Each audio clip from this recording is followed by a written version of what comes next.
Sunday, and I did ride the bike around a little bit this morning, and it was bogging down when I opened the throttle, so I played around with it some more with the carb balances and things like that, and I've made it worse.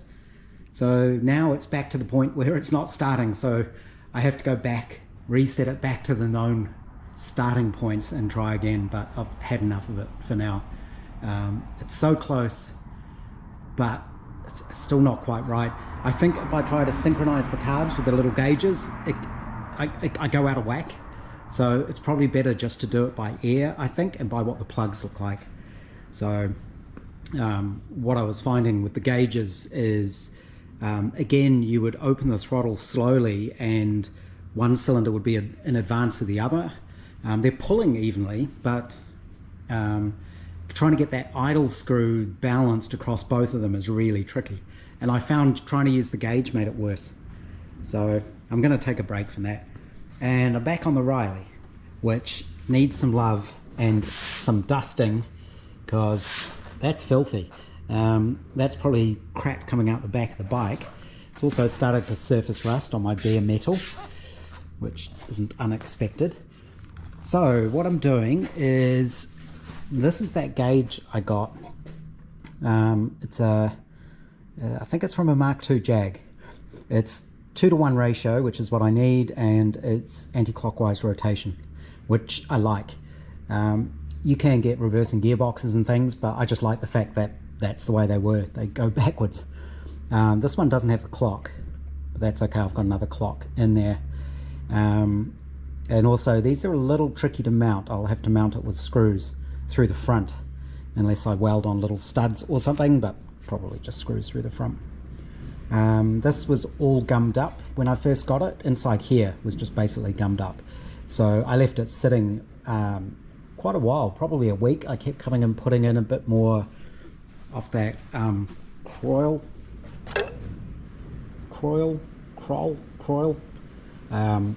putting some of that in there, and that helped unstick it, and it works well now. I've tested on my drill, it works perfectly. So I really want to get that size gauge into the car. I could do a new face for it as well, but I don't mind this one. It's nice and simple and big and clear, and actually goes up to the right sort of number.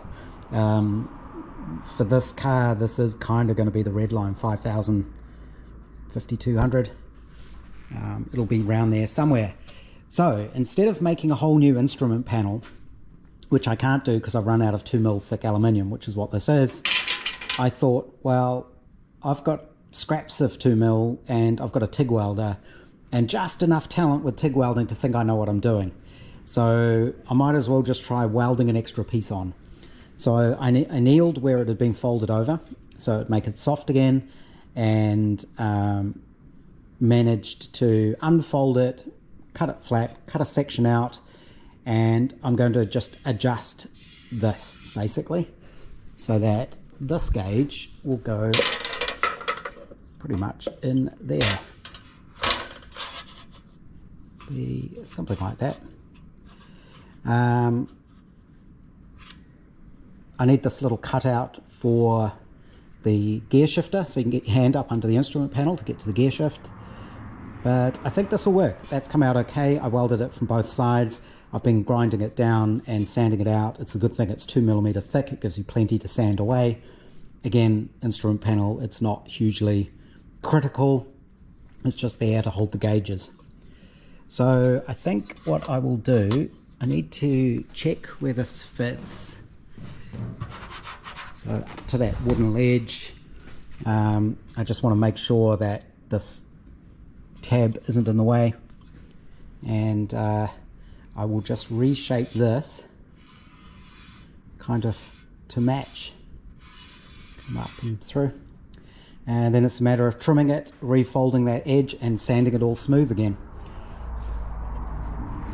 So we'll get that done. I still need to put the little footman's loops on the back, and I should really go and talk to the leather people about getting some straps made. And then it's rear guards. I've been also cleaning up a little bit today. My parts washer was filthy. So I've cleaned that out. I need to get more solution for it. I took out the sort of stay. So apparently that stay is, it's kind of sprung loaded, and I believe the idea is the lid's normally like this, and if you've got something flammable in here, if it catches fire, it'll burn through that stay, or there's something in there that releases, and this will slam shut and then hopefully put out the fire. It'll kill the oxygen. But I don't use flammable parts cleaner. One, just because I don't want a big tub of flammable stuff in here. I've got little tubs of flammable stuff in here, that's bad enough. But mainly because I've got no way of disposing of the used stuff.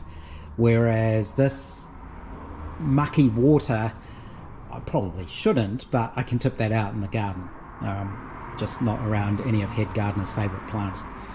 But it's, you know, I can dilute it down and dispose of it that way, especially around the back of Big Shed here, because it's all hard packed ground, because they had to build all this up to get above the floodplain.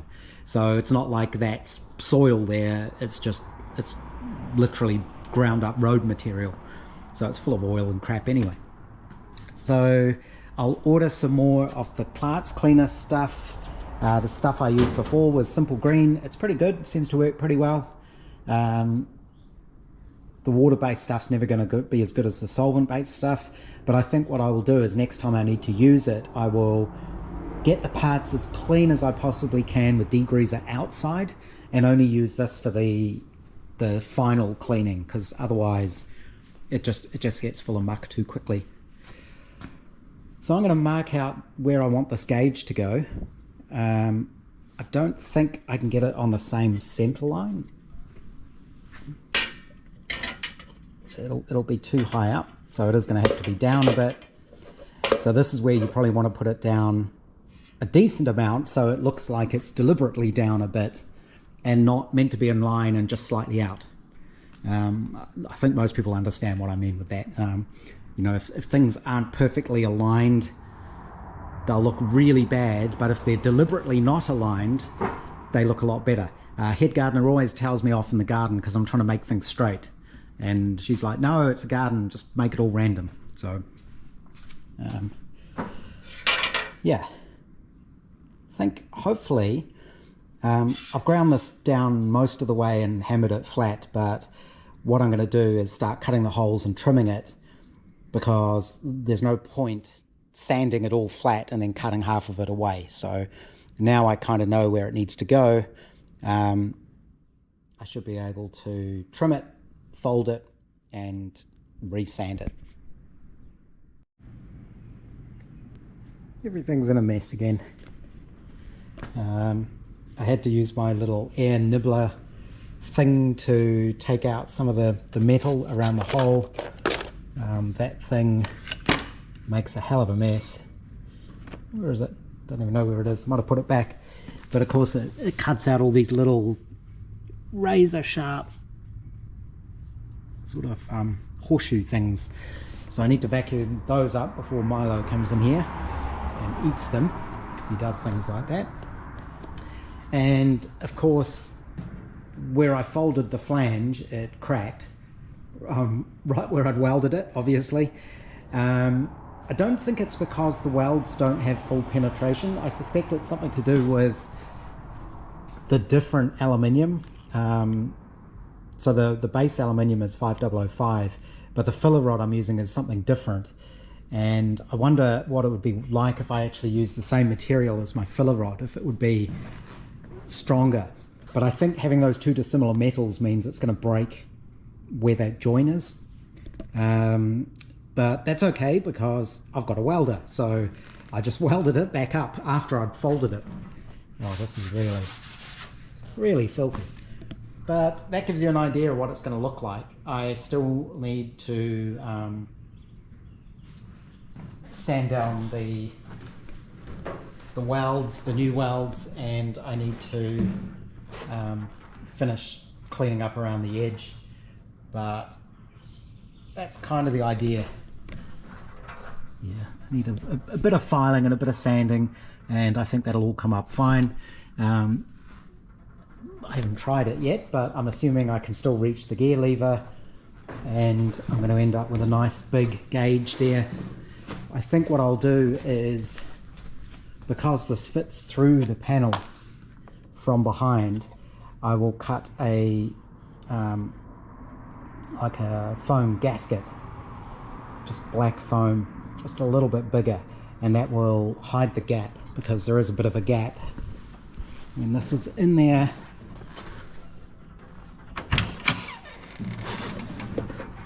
Oh, it's been so long, my hinges are starting to creak.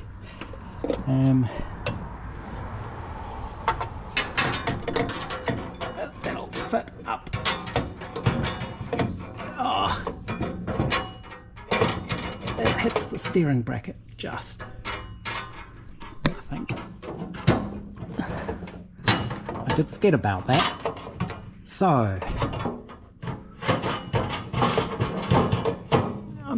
I may need to make an adjustment there. This is just a piece of angle that the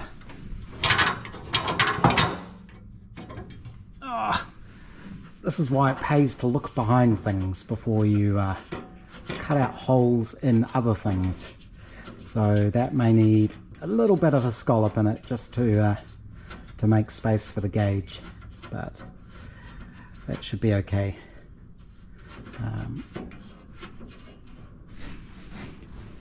But when I do get it in there, I think that's going to look really good.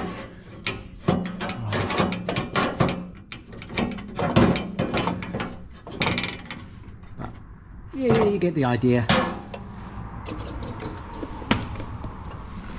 That's super annoying, because I did make sure I had enough clearance around the choke attachment point, but I completely forgot about that steering support.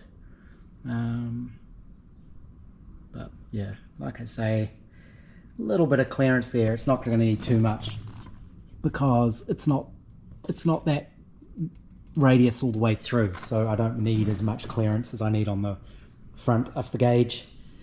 But no, I think that's going to look really good with all the gauges in there. And that's probably where I'm going to finish for the night. This is what it's like in the car. I don't think I can even get the GoPro far enough away to focus properly, but I've just put some tape on that support and marked it, and you can sort of fit the gauge in there and see how far over it needs to go. It's about 3/16, I guess, 1/4 of an inch maybe taken out of that, so that'll be fine. I think that it really changes the instrument panel, because it puts the rev counter as the most, it stands out now as the most important instrument, whereas my little industrial one, you know, it's functional, but yeah, not really what you want in what's supposed to be a race car or a sort of period sports car. The other good thing is I can still easily get to my gear shifter. And this is all far enough away, you're not going to catch your hand on it or anything. I'd forgotten it's such a tight fit in this car, I can't actually fit in it if I'm wearing my boots, so I have to take those off. But yeah, I need to go in and cook dinner. I think tomorrow I should be able to finish all of this off nicely, so nice and smooth. A little bit of a, might radius that a little bit, just that bottom edge, because I guess you could whack your leg on it, but I think that will come out pretty nicely.